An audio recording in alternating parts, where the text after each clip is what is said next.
అమర్, రామ్మూర్తి, రాథోడ్, మంగళ లోపలికి వచ్చి లోపల ఏదైనా పాము కనిపించిందా అని అడుగుతూ ఉండగా కావాలనే ఆరు స్పృహ తప్పిపోవాలని ఆరుని చంపాలని ప్లాన్ చేసిన చెంబా మనోహరి కిచెన్ వైపు కాకుండా మరొక వైపు చూపిస్తూ అదిగో అక్కడ మూలన కనిపించింది అని చెప్పడంతో రామ్మూర్తి, రాథోడ్, అమర్ అందరూ వెతుకుతూ ఉంటారు.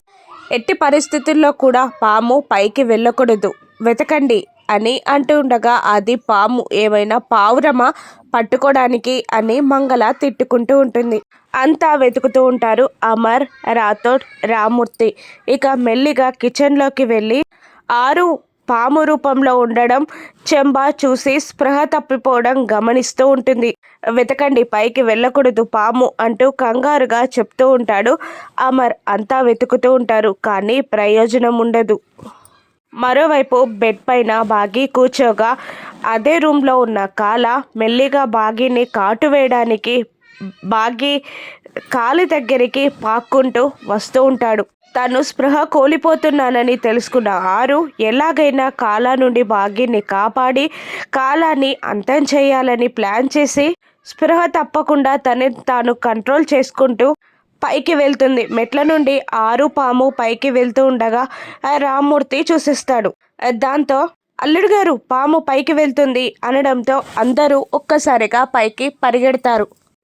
పరిగెడుతున్న పాముని పట్టుకోవడానికి బాగిని కాపాడడానికి అమర్ పరిగెడుతూ ఉంటాడు. ఇక బాగి కాళ్ళ దగ్గరికి వచ్చిన కాల బాగిని కాటు వేయబోతుండగా వెనకాల నుండి వచ్చిన ఆరు ఒక్కసారిగా కాల అని పిలుస్తుంది. దాంతో మళ్ళీ కాల గురి తప్పుతుంది. వెనక్కి తిరిగి ఆరుని కోపంగా చూస్తాడు కాల.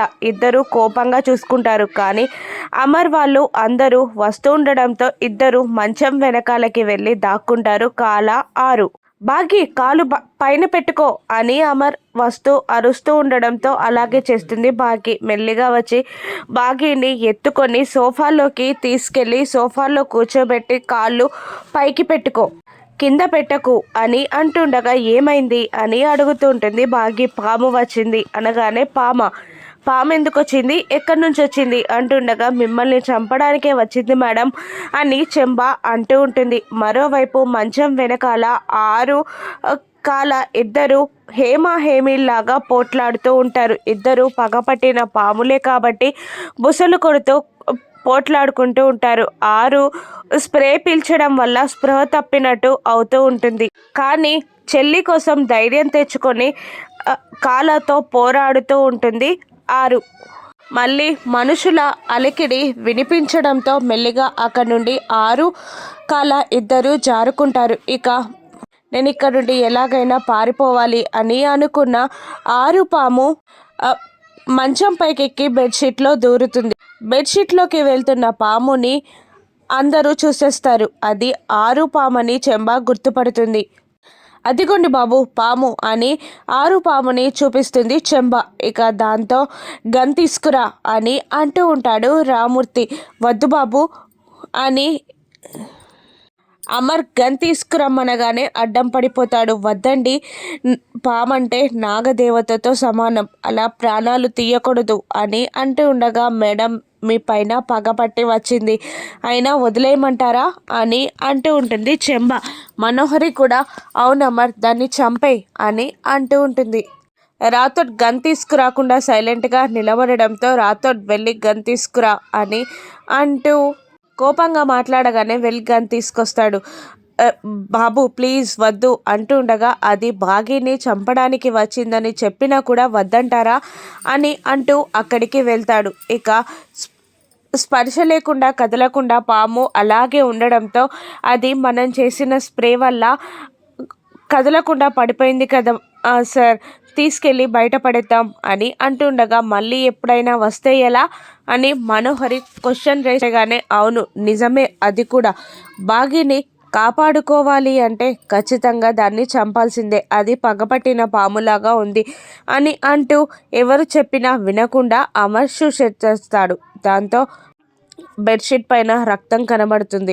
దాన్ని పారేయడానికి అమర్ వెళ్ళబోతుండగా మీరు వెళ్ళండి సార్, మీరు షూట్ చేశారు కదా, మేము బయటపడేస్తాం అని చెంబ అనగానే అలాగే అంటూ అమర్ అక్కడి నుండి వెళ్ళిపోతాడు. బెడ్షీట్ తీసి చూసిరా చెంబ మనోహరి షాక్ అవుతారు. ఎందుకంటే అక్కడ చచ్చిపోయింది ఆరు పాము కాదు, కాలాపాము. కాలాపాము అలా చచ్చి పడుండడం చూసి చెంబ షాక్ అవుతుంది. అసలు ఏం జరిగిందంటే కాలా ఆరు ఇద్దరు ఒకే బెడ్షీట్లోకి దూరుతారు. మెల్లిగా ఆరు అక్కడి నుండి తప్పించుకొని లాన్లోకి వెళ్ళిపోతుంది. ఇక బదులుగా కాలా చచ్చిపోతాడు. లాన్లోకి వెళ్ళిన ఆరు నా పని పూర్తయింది, నా చెల్లి సేఫ్ అని అనుకుంటూ యమలోకానికి వెళ్ళిపోతుంది. రాజుగారికి కృతజ్ఞతలు ప్రణామాలు చెప్తూ నా చెల్లిని కాపాడుకునే ధైర్యం సమయం నాకు ఇచ్చారు, థ్యాంక్ యూ అని అంటుండగా నువ్వు బాగానే చేసావు, కానీ అసలు నాకు మహాపాపకం తాకేది అని యముడు అంటూ ఉండగా అయ్యో ఎందుకు అని అంటూ ఉంటుంది ఆరు. ఎందుక, నువ్వు కనుక ఆ పాము రూపంలో చచ్చిపోయి ఉంటే నీకు మళ్ళీ మనుగడే ఉండేది కాదు అంటుండగా చచ్చిన నేనెలా చస్తాను అని ఆరు అడుగుతూ ఉంటుంది. నిన్ను పాము రూపంలో పంపించాను కాబట్టి ఇప్పుడు నువ్వు చచ్చిపోతే ఖచ్చితంగా నీకు ఉనికి కూడా ఉండదు అని అంటుంటాడు యమధర్మరాజు.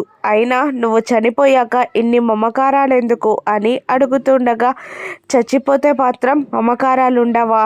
నేను ఒక భార్యకి ఎలా ఉండాలో అలాగే ఉంటాను, భర్తని కాపాడుకుంటాను, చెల్లిని పిల్లల్ని అందరినీ కాపాడుకుంటాను అని అంటూ ఉండగా అబ్బురంగా చూస్తూ ఉంటాడు యమధర్మరాజు.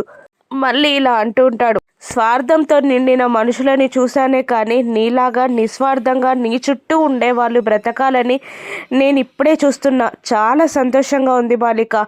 చిన్నప్పటి నుంచి నిన్ను చూస్తూనే ఉన్నా. అనాథగా పుట్టినా ఎప్పుడూ దేవునిపై కోపం రాలేదు. ఆలిగా తల్లిగా అక్కలా నీ బాధ్యతలు నిర్వర్తించు వస్తావు. నువ్వు చాలా మంచిదానివి అని యముడు పొగిడేస్తూ ఉంటాడు. ఇక నవ్వుకుంటూ వెళ్ళిపోతుంది ఆరు. చెంబ చచ్చిపోయినందుకు కాలాన్ని గుర్తు తెచ్చుకొని ఏడుస్తూ ఉంటుంది చెంబ. నా తమ్ముడు కాలా చచ్చిపోయాడు అంటుండగా ఏ ఆపు, ఏదో మనిషి చచ్చినట్టు ఏడుస్తున్నావు అని అంటూ ఉండగా నీకు ఏమాత్రం కృతజ్ఞత లేదు, నీ వల్లే నా కాలా చచ్చిపోయాడు అంటూ వాడు నాకు తమ్ముడు లాంటి వాడు, నా ఎన్నో కష్టాల్లో వాడు నాకు తోడుగా ఉన్నాడు. ఇప్పుడు కాలా, రేపు నేను, ఆ తర్వాత రణ్వీర్, నువ్వే, నీ తర్వాత మనోహరి, అందరూ చచ్చిపోతారు అని అంటూ ఉండగా ఏ ఆపు అని మనోహరి మళ్ళీ అంటూ ఉంటుంది. ఒక పాము పోతే మళ్ళీ ఒక పాము తెచ్చుకో అంటుండగా అది నార్మల్ పాము కాదు, మళ్ళీ దొరకడానికి అని అంటూ ఉంటుంది చెంబ. ఇక మనోహరి నెక్స్ట్ ప్లాన్ ఏంటి? బాగి కడుపులో ఆరు పుట్టనుందా? రాను ఎపిసోడ్స్లో చూద్దాం. Thank you for watching.